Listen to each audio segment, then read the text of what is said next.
Muy buenas tardes con todos ustedes, queridos amigos, compañeros, pero sobre todo patriotas. El día de hoy están reunidos aquí con nosotros porque seguramente confían y creen en ideales importantes con la finalidad de mejorar la lamentable situación por la que está pasando el Perú en diferentes sectores. Como bien dice el título de la reunión del día de hoy, es la reunión del comando de campaña, porque la campaña ya empezó. El 18 de octubre del 2017, los puntos que vamos a tocar son los siguientes. La tendencia política. En primer lugar, PPP, el Partido Patriótico del Perú, tiene una tendencia que es de centro-derecha, pero socialdemócrata.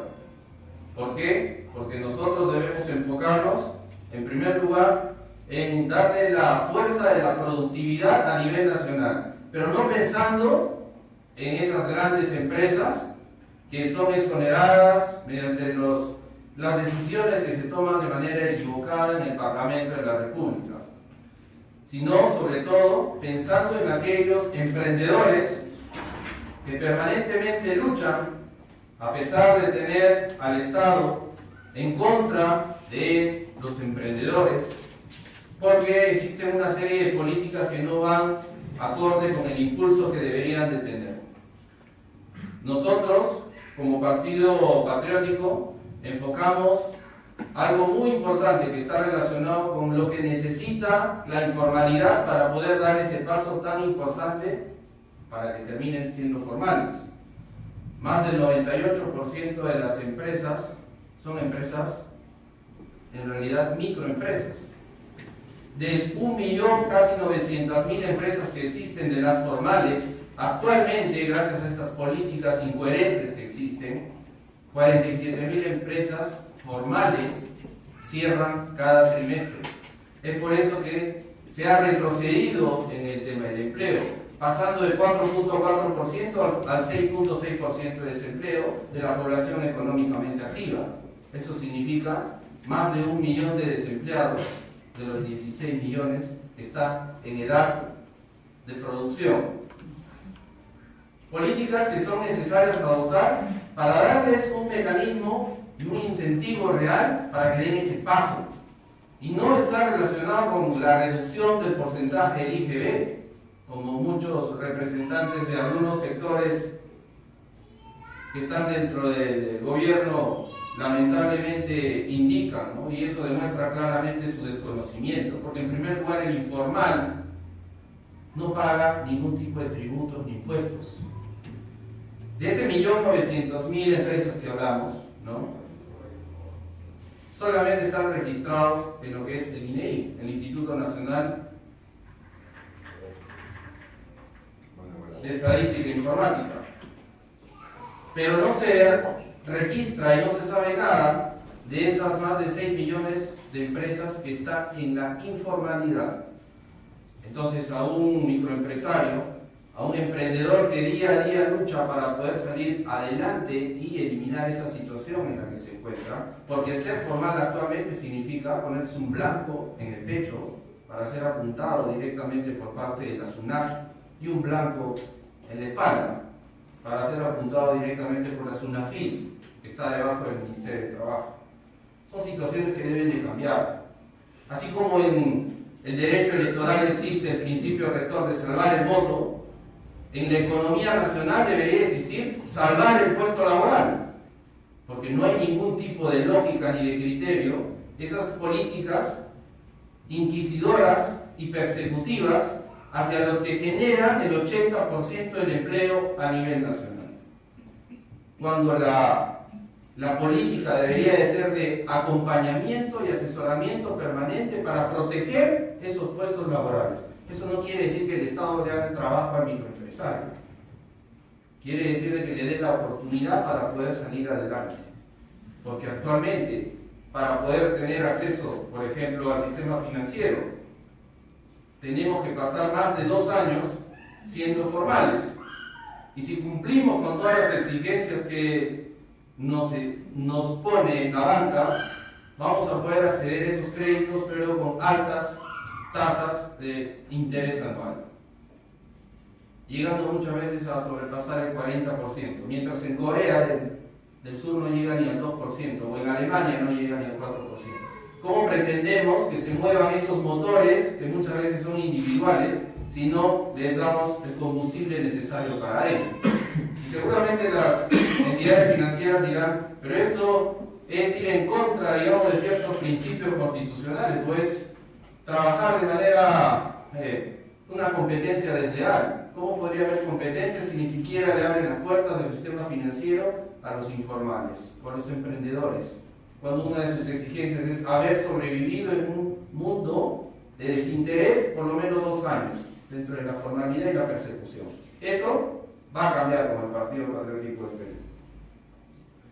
Y obviamente es socialdemócrata, ¿por qué? Porque creemos en principios rectores universales, como la libertad, la igualdad y la fraternidad. Lo tenemos que hacer. Eso no significa regalarle dinero a la gente, no, es darle una herramienta que le permita salir adelante. Por eso cuando vienen algunas personas y dicen, pero en este proceso de inscripción, que requiere una cantidad exorbitante de firmas, 734.000 para un partido político que tiene alcance nacional, empiezan a preguntar, ¿y dónde está la gaseosa? ¿Dónde está la galleta? Nosotros no vamos a trabajar así. Nosotros no estamos trabajando así. No es nuestra política. Lo que vamos a hacer es más bien, con nuestra fuerza y experiencia empresarial en el ámbito educativo, llegar a esas zonas donde nadie llega. Y nadie llega, no hablamos de miles de kilómetros, hablamos de Cono Norte, Cono Sur, Cono Norte, Puente Piedra, Comas, Los Olivos, ¿no? Ribera del Río Chillón. ¿Por qué no están presentes ahí ciertas instituciones educativas? O en el Cono Sur, Villa El Salvador, porque no pueden pagar o porque no pueden lucrar las grandes empresas. Entonces, acá se demanda una alta responsabilidad social empresarial por parte de los empresarios.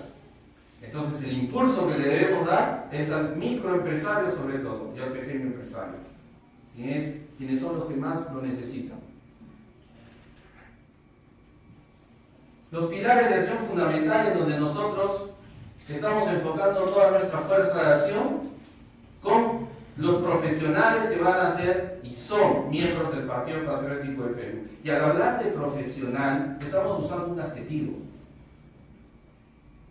Y esa palabra engloba tanto a la persona que ha podido tener estudios de pregrado, vale decir, universitarios, o aquel que no ha ido a la universidad.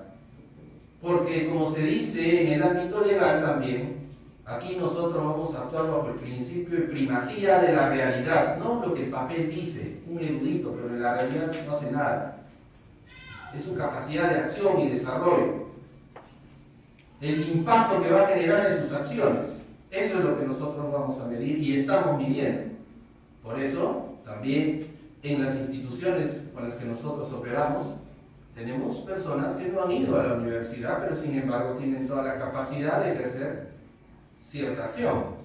Entonces el profesional va a estar formado tanto por las personas que se han capacitado en el nivel universitario y estudios de posgrado, pero que cumplan y que sean responsables y que hagan las cosas que se espera que deben hacer, como lo hace, y lo debo reconocer, un profesional europeo, sobre todo un alemán o un francés, en donde 2 minutos de tardanza es realmente para ellos algo impensable.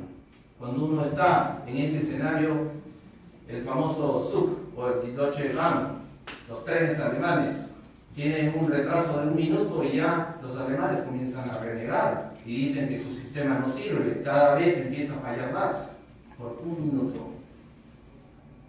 Esa filosofía, ese pensamiento, debemos adaptarlo si queremos ser realmente un país del primer mundo. Entonces, los pilares de acción fundamental son 5.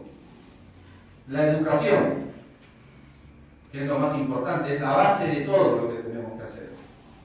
Actualmente hablamos y nosotros aceptamos en todo nivel, tanto las personas naturales como las personas jurídicas, que las cosas pasen por agua tibia. ¿No? Echa la ley, echa la trampa.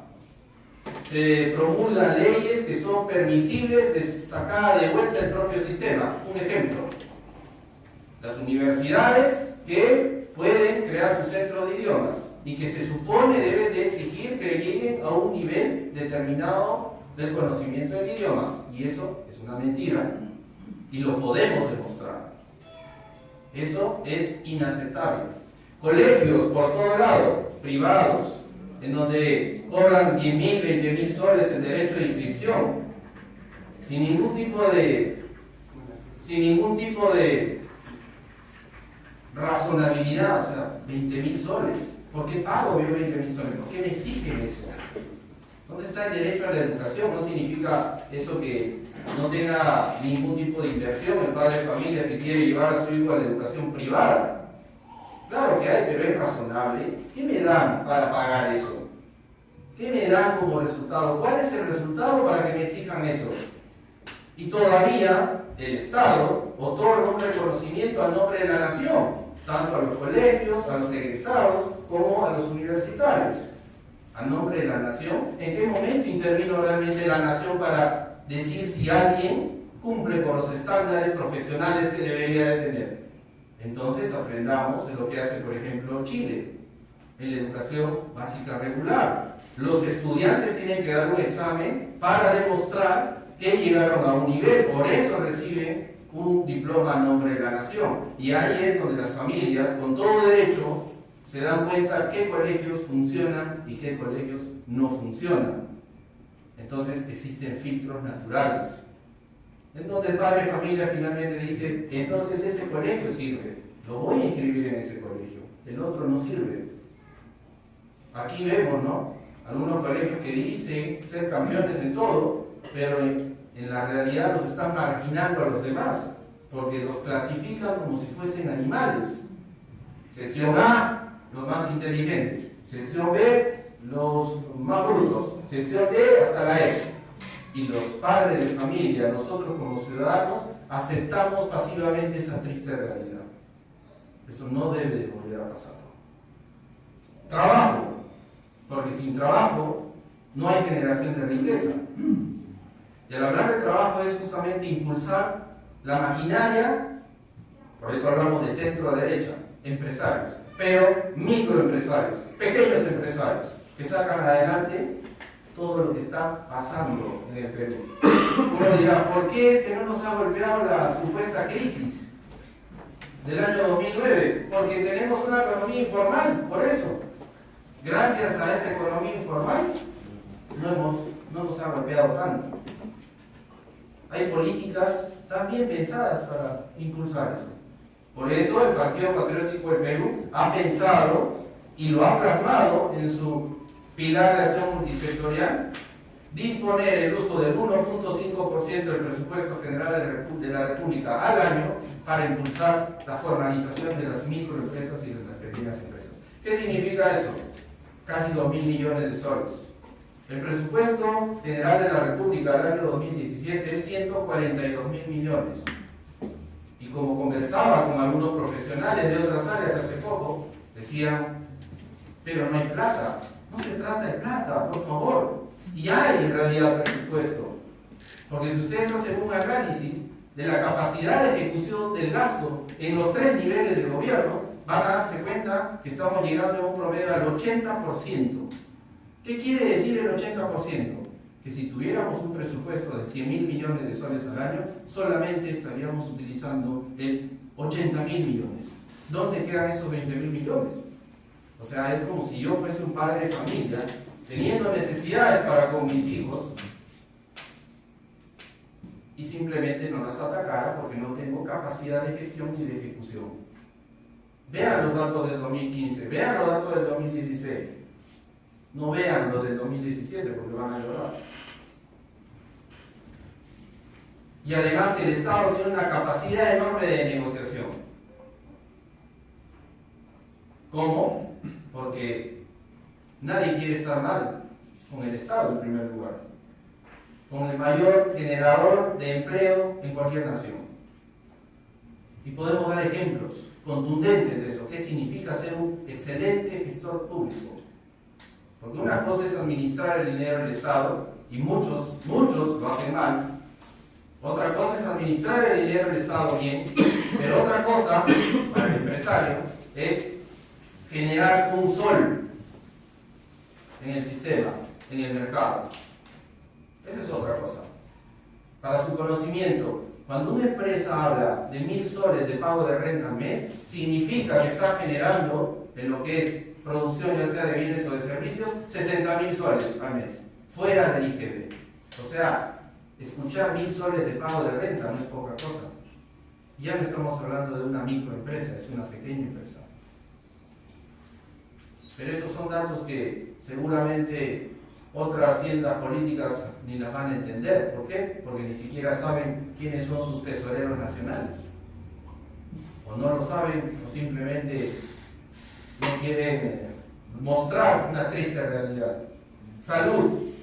No es posible que existan dos sistemas diferenciados, en donde vemos todos los días gente morir, niños, ancianos. Personalmente yo no espero llegar a ese momento para recién actuar. Muchos grandes críticos en las redes sociales. Hace 3 días hemos lanzado oficialmente en nuestra página de Facebook con un video que ha llegado a ser visto por 65.000 personas. Todo el video de 3 minutos 45 segundos. Ha llegado a 125.000 personas. Se ha compartido más de 1.000 veces y habiendo en un 80% de los casos excelentes comentarios. Pero ¿saben qué? Para los que escribieron, las cosas que escribieron, quisiera darles este mensaje porque este video va a ser colgado como corresponde, para responder en base a la razón, no en base a impulsos y sin argumentos. Porque acá nosotros como ciudadanos, como sociedad, debemos comenzar a pensar y actuar de una manera diferente, basándonos en principios rectores, de avance y de desarrollo de una nación, como por ejemplo el principio de buena fe. Alguien que dice ser ciudadano, lo mínimo que debería hacer es analizar qué es lo que propone ese desconocido para mí. ¿Quién es esa persona? ¿Qué ha hecho en su carrera profesional, o en su oficio, o en su empresa, en su entorno? ¿Es justo aceptar ese tipo de comentarios sin ningún tipo de fundamento?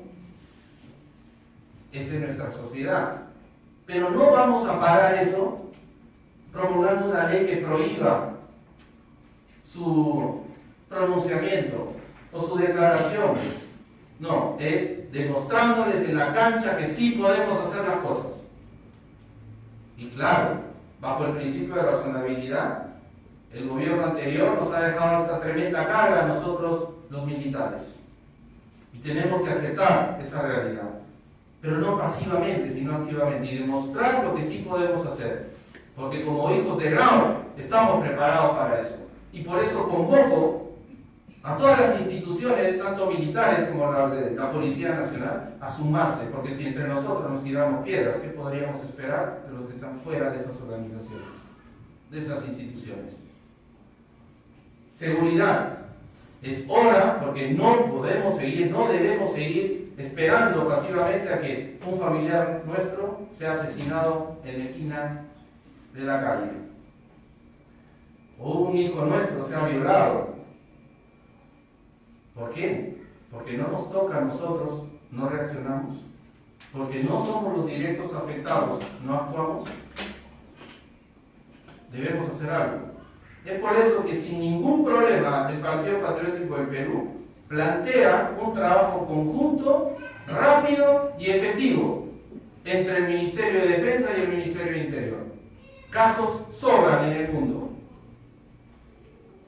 Pero no debemos permitir que esto siga sucediendo en nuestra realidad, en un país gigante para el mundo en otros temas, desde el punto de vista cultural, gastronómico, turístico.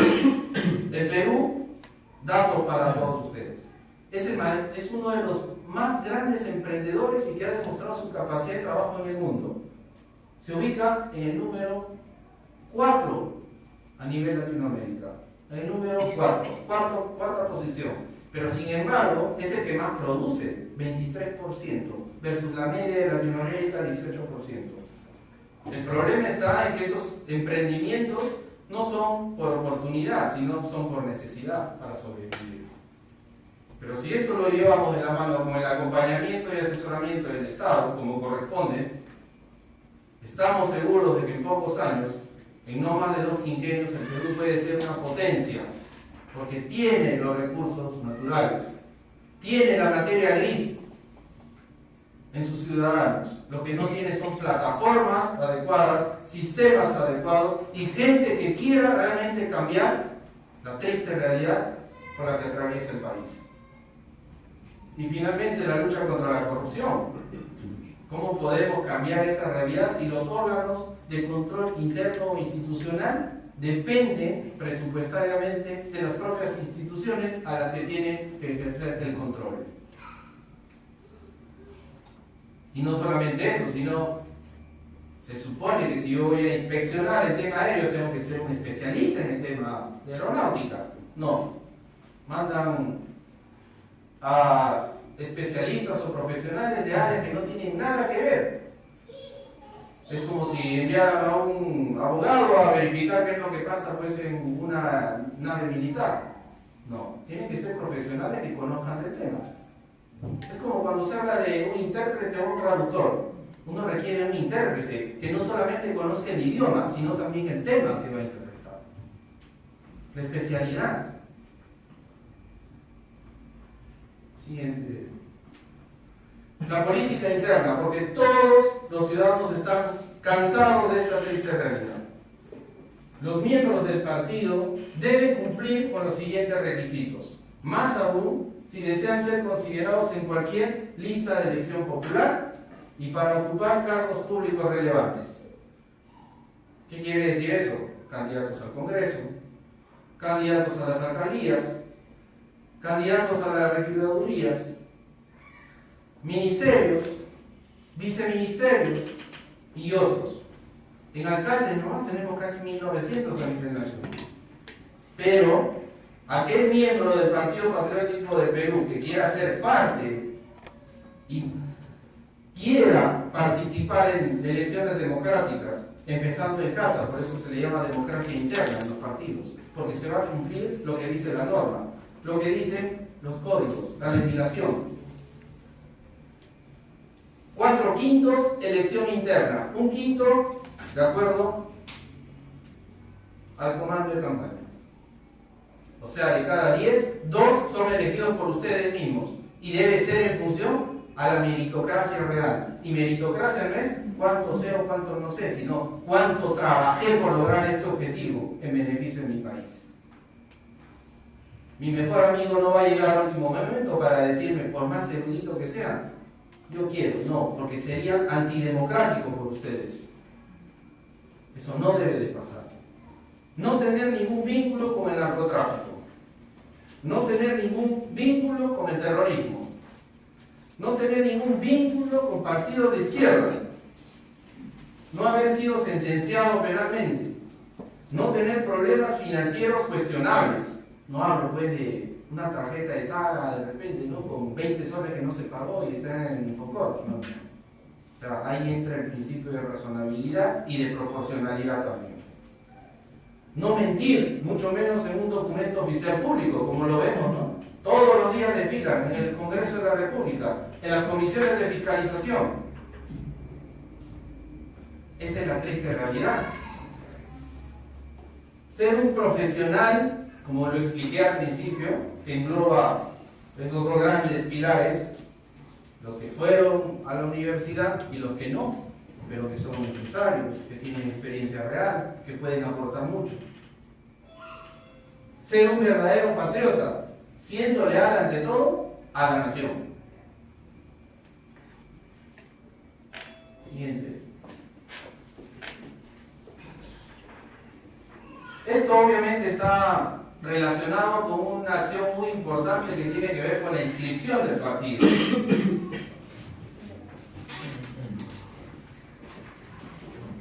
Y la inscripción del partido requiere cumplir ciertos requisitos. Y los requisitos están claramente dispuestos en el artículo 5 de la Ley de Organizaciones Políticas. Primer punto, el acta de fundación. Segundo punto, la relación de adherentes en un número no menor del 4% a la población votante anterior. Acá yo quiero comentar y también expresar mi indignación al respecto. ¿Por qué? Porque ¿sabían ustedes que hasta el 2011 solamente se consideraba el 1%?